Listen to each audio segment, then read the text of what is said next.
resident of Isabella for how many years now?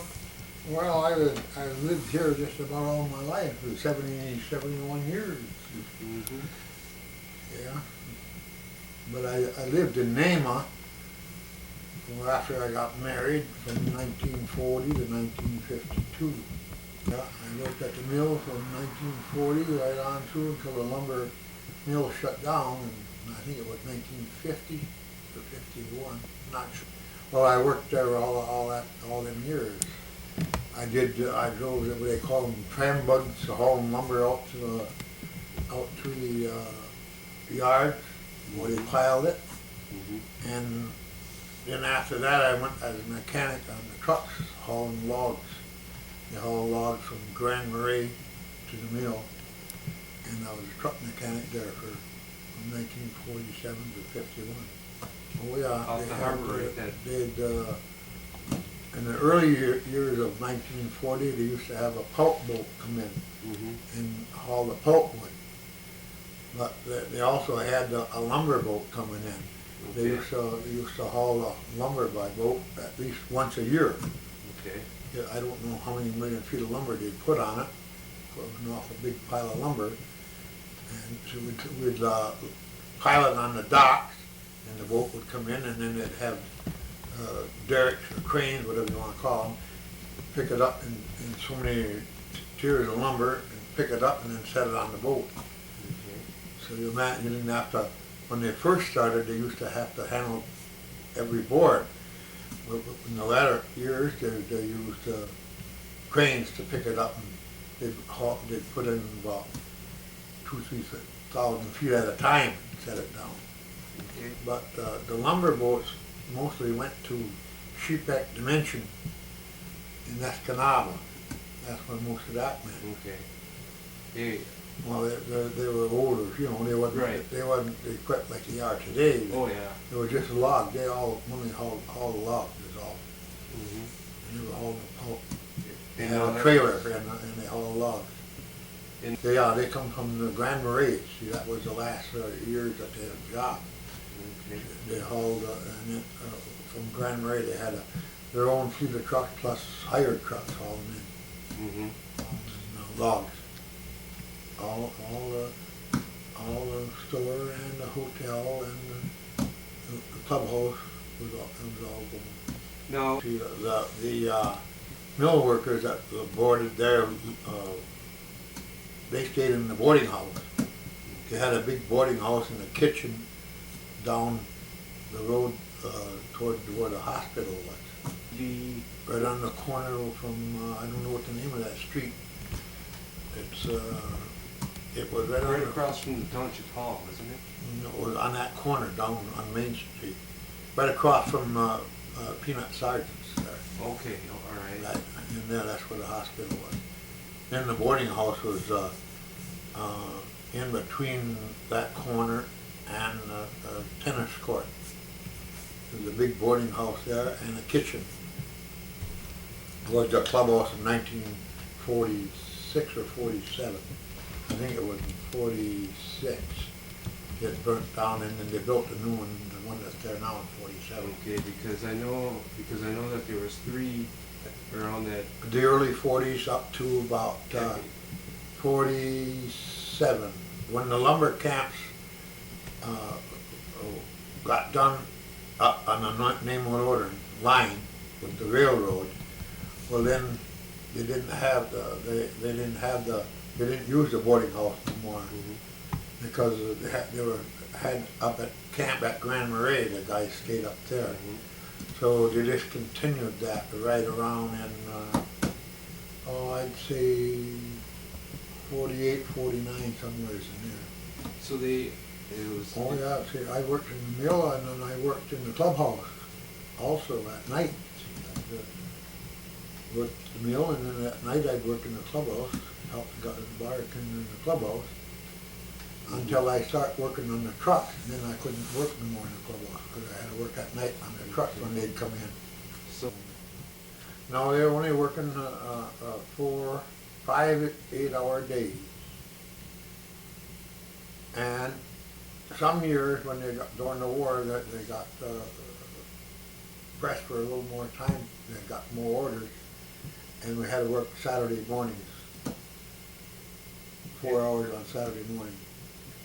Well, most of them did, but there's a lot of them that left town. Some of them went to the railroad on to Gladstone, some of them went to lumber companies elsewhere, you know. Some went out west to a lumber company. Right. Well, it didn't coincide with their type of business. They didn't want to sell alcohol and beer and manufacturing playground equipment. See, that didn't correspond with one another. Okay, yeah, that's, In the plant, that's the plant there now, that's where all the steam heat comes from over there. right, and, also, In the hotel, the store, the clubhouse, the boarding house, the hospital, vice president's house, and the truck garage was all heated with steam heat from the boilers over at the planing mill there. The plant they converted into the plant now. right, now, Truck is it truck mechanic? Yeah, when they bought the logging trucks, they built that garage. See, all the trucks were kept inside in a heated garage, Mhm. so they didn't have no problems with them, you know, out in the cold.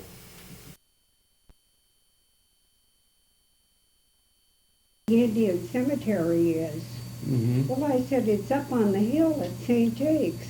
Well, Right. then after she left, I got to thinking, you know, when we were kids, you know where the Ball Diamond is? Yeah. Well, there was a cemetery just beyond the Ball Diamond, going west. We Mhm. kids used to walk there, and somebody said if you walk around enough, you'll see the Indians come out of their grave. And you know, we kids, you Mhm. know, kids, Right, right. and some of the kids were brave, the bigger kids. They Mhm. had sticks, and they'd push into the ground and they'd rattle the coffin. I said, oh, Mhm. they're going to come up and haunt you. Mhm. But I forgot to tell the lady about this. This is the cemetery that she was thinking about, the original one. Mhm. You know, we just found it by accident, you know. And then we inquired around, and they said, oh, yes, that's the first Indian cemetery. I bet I wasn't any more than 7 or 8 years old Mhm. when we were out there. Well, they had the boarding house, you know where the pump is. Mhm.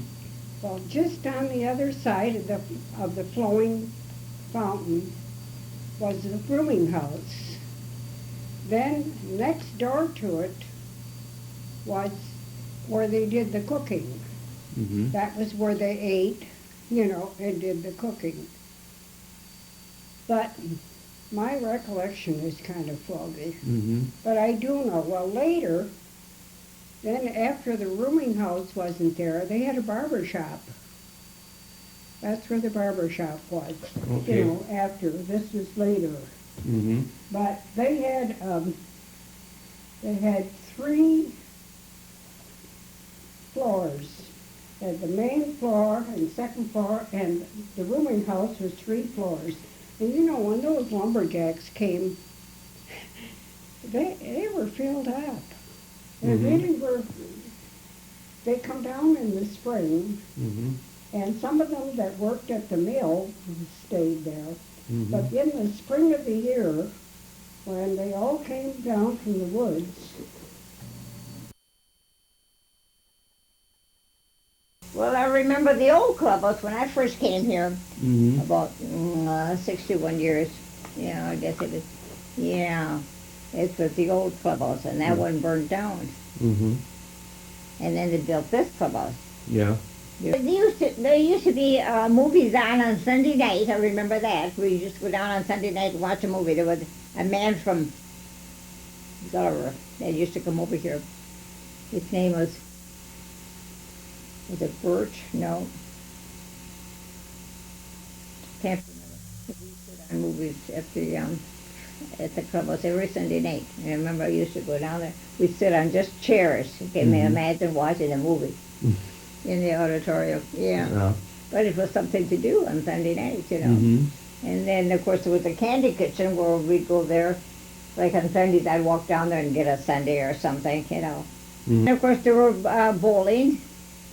We even had women that were down there. They had teams. I'd never bowled, but I mean, and we'd hold all our meetings down there, our Altar Society meetings down at the clubhouse. Everything took place in that clubhouse. Uh-huh. Pearl Warner? Pearl Warner. Yeah, she lived on, see, I used to live in a house down this street here. There were 5 houses like this. And she used to live in the third house. Mm-hmm. She and what's her name? Shirley Warner. Yeah, Shirley Warner and Pearl. Yeah, he Yeah. ran the clubhouse. yeah, sure. And the library, I forgot, because I worked at the library. In fact, there's books down there in that clubhouse that are all packed in boxes that Mhm. belong to the people of Nahma. Oh, yeah? They should be brought over here and put in this library here because they do belong to the people. Uh-huh. When I came here, it was 900. That's in 1933. 1933? Every house was filled. You couldn't find a place to live. As I worked at the hotel Mm-hmm. at the time. And there were some people that were living upstairs and 2 families, one upstairs, one downstairs, Mm-hmm. down on the other end of town. Okay. Oh, on the other end of town, like by Bramers? Huh? By Bramers down there? Yeah, down that end of town. Mhm. But There pretty was- much fishing. There was a You know, hospital they in called here? it fish down the other end of town. Oh, It's yeah? because they were all fishermen. Oh, I see. That was besides, and the plant, the mill. All the men worked in the mill, your Indians worked in the mill. I see. Because we had a lot of Indians over there across the Mhm. river at So, that time. When I came here, there were a lot of Indians. the old They were barns? from the Indian church down, you know, and the biggest settlement was right here, right across the river. Uh-huh. As soon as you cross this bridge over here, there were houses on both sides. On both sides? Both sides. I didn't think it was that big. We had a lot of Indians that lived there.